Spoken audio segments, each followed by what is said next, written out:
Yeah, I'd love to hear what you have to say. I've got Representative Jeremy Munson with us today. Representative, thank you for being on the program. I hope the audio is better as we try to fix things as we go along here. Yeah, thanks for having me on again, Al. And you guys, I listened to your segment with Senator Kiffmeyer. She really touched on an important part about the vaccination mandate for state employees, tens of thousands of employees. And it's really around people that have naturally had the disease and built natural immunity. And another important thing that I've been fighting for is people who medically cannot be vaccinated because they're allergic to the vaccine, or they have someone in their family that has suffered from a vaccine injury, which is rare, but it does happen. They're not being offered reasonable accommodation under the Americans with Disabilities Act. Well, and I understand that. What about my point that they literally posted 625,000 Minnesotans have been verified to have had the disease, right? That's how many confirmed cases we have. You add that to 3.7 million that have taken a vaccine. Where's herd immunity? You take the 12 and unders out, and we're getting real close to 5 million people out of 5.5 million people. Yeah, there's an interesting report out of Oxford that says basically they don't know if we could reach herd immunity because so many people that are vaccinated are still contracting and continuing to spread the disease. But the biggest thing is to reduce people's risk of hospitalization and death. And for people that are at high risk, I think the vaccine is proven to have that effectiveness in reducing that. So talk to your doctor and determine if it's the right choice for you. But as we get so many more people vaccinated, I think the choice really comes down to personal choice and medical freedom, and whether they want to have that risk themselves, and we should be leaving it up to the individual. Well, let's go over this breakthrough stuff. So I get that not any vaccine, there's nothing in the world that's 100%. I get that. But if we were getting, and I'll take polio as an example, we all get the polio vaccine. But if 5,600 Minnesotans got polio next year, because that's just the number that happened, but it's a small number, and 57 died of it, we'd be outraged the thing didn't work. I use the same thing. As condoms don't say they're 100% either, but you had 5,600 unplanned pregnancies using the guy. Minnesotans would be fuming. What is the MDH doing putting those numbers out? I'm glad we've got it. More information is more information. But 5,600, although it's a small number when you divide it by 5.6 million, that seems like a lot of Minnesotans that have still got it when they're sold a bill of goods that if you took it, you can take your mask off and be free. Well, and keep in mind, those are only the number of people who were sick enough to actually go in and get tested. You look at the actual field numbers, and it's so many people have, they say they have really bad allergies, and now they're finding out that with the muted symptoms for people that are vaccinated, they probably had COVID and were sneezing a lot or whatever. And it turns out they were spreading it they just didn't know it. That's really the concern. And what about all those when we first started? They were so concerned about those asymptomatic people. A lot of people got this virus, and they didn't know they had it, and they could spread it. And then we found out you didn't spread it unless you cough, so maybe asymptomatic didn't spread it. Well, we don't even talk about asymptomatic folks anymore. There's a bunch of folks running around, I'm sure, with this vitamin D or variant D, and they're just not spreading it. Yeah, well, I think we just need to respect people's personal choice. We need to, make sure that people have access to the vaccine. I like Senator Kiffmeyer's idea about expanding availability to the antibody test, because that will clear it up for a lot of people who are not vaccinated because they went through and had the disease and now have, all the science shows better immunity to this virus from natural immunity, and people that are contributing their antibodies to help people that are sick with COVID. Well, doesn't that still push us further down the vaccine card line? Right now, if I go and get the anti-serum test, Al, you've had COVID. Don't worry about it. Here's your card. It says you don't have to worry about it anymore. And the people with the shots got the card. We're going down our line, and they swore to us, you're a crazy lunatic if you thought we're going to have vaccine passports. We're into vaccine passport territory. Restaurants are saying you can't come in. Planes say you can't go ride. You can't be a state employee without your little card. Yeah. There was an interesting article. They were blaming people online for selling those cards. And I shared that article and pointed out that most state departments of health are posting the COVID-19, they call it the shotcard.pdf is the file name. You can go out and Google it. Most states are actually posting that because many people early in the pandemic, when they got the vaccine, did not receive the card. They just went through a drive-through and they were given the lot number and their date and a reminder to come back. And so that card is simply for your personal use, for your records. It's not a passport. And so it's available in most state websites. Well, yeah, it's not, but that's what it ends up being. And here's my point. I loved your point on this. Colleges, my kid at the University of Minnesota, now being told FCC or FDC, once it's approved, you have to have this thing. These kids will come up with fake IDs to get into a bar. You think they're not going to print off the website and sign up that they had their shot if they don't want to get the shot? What am I missing? Kids have been doing that since they started colleges. Yeah, right. That is a big, a little bit of hypocrisy out there. So can the governor do this, by the way? Can the governor go out there and mandate that you guys aren't in session, so you can't go and say no? Is this kind of the getting the executive powers back thing? Well, he is mandating it. It is a stretch, but I've differed from a lot of Republicans in the fact that I support a private business's right to require things of employees and change their have a private contract, and I respect that immunity. I do not like government mandating these things on workers. And what surprised me throughout this today is that the unions have not stepped forward. We have a lot of public employee unions, and they've been notably silent on this, not fighting for the workers who have disabilities, who cannot be vaccinated, people that have natural immunity already. They're not even stepping up to the table to fight for their employees, and that surprises me. I don't want to go after you or in any way, but I get your point. You'd rather have private businesses say, if you want to work here, you've got to get the shot. I can't get away from the fact that I think the measles shot took 35 years to figure out. That somehow we believe we know the long-term effects of this one. Maybe we do, maybe we don't. I'm not a scientist. But to sit there until the FTC literally puts a stamp of approval on it, that any business can make you do it. I would throw this at you. I want to go work at this guy's bar. He goes, great, as long as you smoke marijuana with us on Saturdays. I said, I can't do that. It's illegal. It's against the FDA rules. You can't do that. Then you don't get to work here. Well, I want to be clear on this, Al. I'm not saying I support businesses requiring the vaccine. I'm trying to be principally consistent in saying that I don't think government should be interfering with businesses' private contracts with their workers. And that, for the most part, is saying that government needs to stay out of private businesses and not tell them what to do. I don't support a minimum wage. I don't support all these other things. So when the employer wants to also require vaccines, I would be a hypocrite if I step forward and say, no, you can't do that. You must do this. And so I want to be consistent. Yeah. Fair enough. I always say again, until the FTC actually says it's vile FDA, I have a tough time with it. But let's go to break, because I think you bring up another thing. You talk about the idea of two contracts in being against two individuals. That's what it's all about.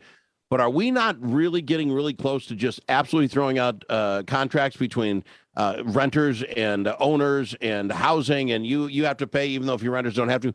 We're walking all over against contracts with hundreds of thousands of people in this state. Can we talk about it next? Absolutely. I got him. Representative Munson on Al in the Afternoon. Representative Jeremy Munson on the program with me. Representative, let me throw two contract situations out at you that we're stepping in it, and I don't know where the Supreme Courts are going to come down on this. Of course, we've seen it. They came out and said, COVID's out there. Can't pay your rent. You don't have to pay your rent. And there's some guy that owns a house in a duplex saying, wait a minute, that helps me pay my rent. I had a contract with these fellas. What do you mean they don't have to pay it? And that's gone on for the better part of 18 months. And now if you qualify to get paid back by the government, as long as you apply, you still can't get rid of these guys. A lot of people are hurting. To me, that sounds like a really weird contract law thing, that if your contracts are all working in this state, unless we deem, there's something else and we'll take it away. The other one I want to talk with you about, Kirk Cousins. I think he is going to become the voice of this issue, the quarterback for the Minnesota Vikings. He can't even be the voice of his hometown hospital anymore because he won't take the shot. Not he gotten the shot, or at least he doesn't say he has the shot. He has a contract with the Minnesota Vikings, I presume, for $30-40 million. I think it's 75. I presume his lawyer, who got a big, healthy chunk of that, looked at all the paragraphs in there, looked at everything, and since they signed it before COVID even existed, there's nothing there telling him he's got to get a shot. Can the NFL then say, well, there's COVID, new contract? And if they can do that, what can they not? And by the way, you're not worth $75 million, Cousins. We all know that. You don't get that. How is this? How in the world are we stepping on the contracts in America? Because that's property rights. That's what that comes down to. Yeah, you're absolutely right. I mean, we saw this in the legislative session last year too, with the eviction moratorium coming in, and we're trying to end that because so many people are losing their homes because their tenants are refusing to pay. And even after the state came out, when the federal government rained down money on the state of Minnesota, they created programs that would basically pay all of the past due rent and utility bills for the tenants. Many tenants applied and found out that they made too much money to receive this money. So it was really just they made a choice not to pay their rent and to go out and spend their money on other stuff. Governor Walz actually put in place an executive order that prevented landlords from garnishing the federal subsidy checks that were sent to people to help them get caught up on rent. Those monies just went out the door and were spent on other durable goods and not paying their rent. So we have a major problem right now in the state of Minnesota. Unlike the other states where the eviction moratorium was lifted temporarily, the state of Minnesota extended it for another year. And President Biden, even saying that it's likely not constitutional, went ahead and extended the eviction moratorium federally. I mean, it goes against the very principle of what our government should be doing, which is supporting private contract. Well, that's exactly right. Because as much as everyone thinks this is about rent, it's seriously about the ability to own property, what you do with your property, how you manage your property, the contracts we've come in. I use Kirk Cousins. His body's his property. This is what he does. This is how he makes his living. And if we're allowed to say, yeah, but you signed everything, everybody signed anything, but yeah, but, and then that contract's null and void, then why isn't the whole thing null and void? They're going to say, no, you have to take a shot because we're telling you COVID exists. He says, no, thank you. Your contract's null and void. He's out $70 million.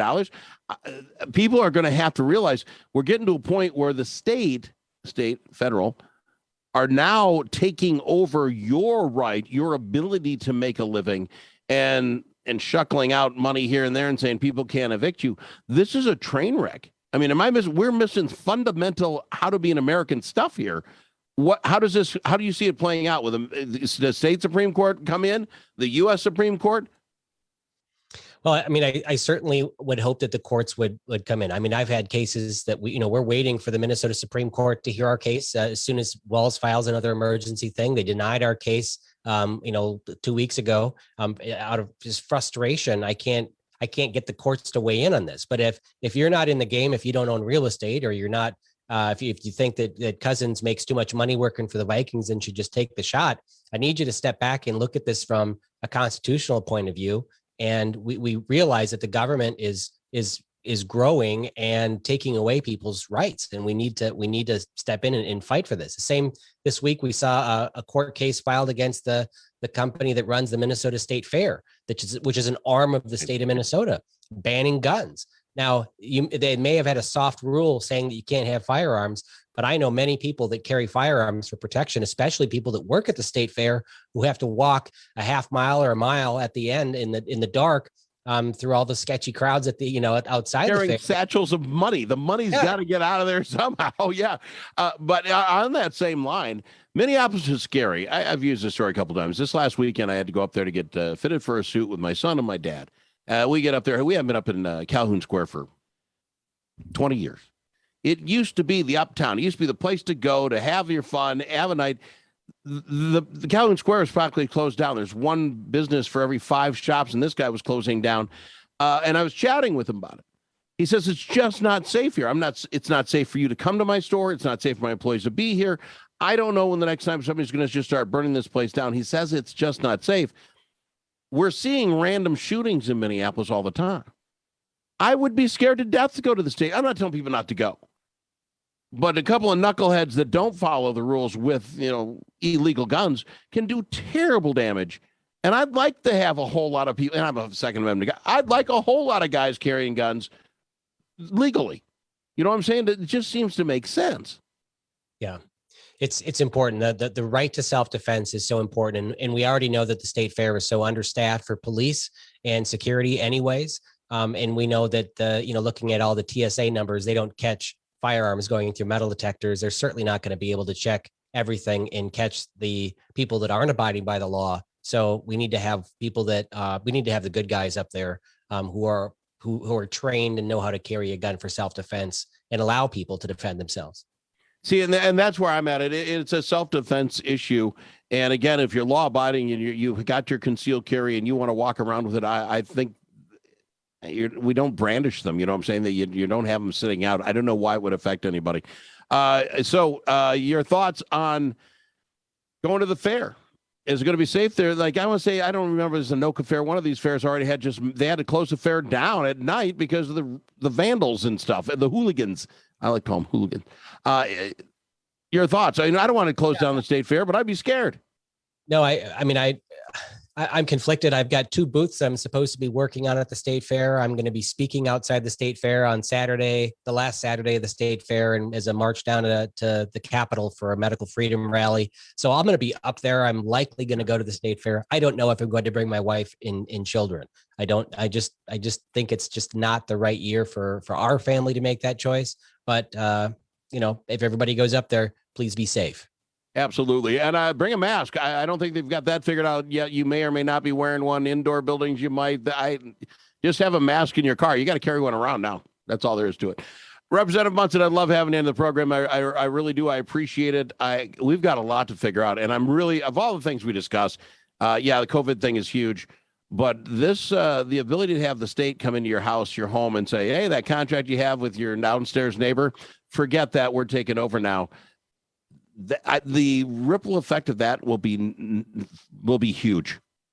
Yeah. And it's a pure taking. I mean, they're taking tens of thousands of dollars from people that own these properties, and they're not paying them. And it comes down to who's got the money.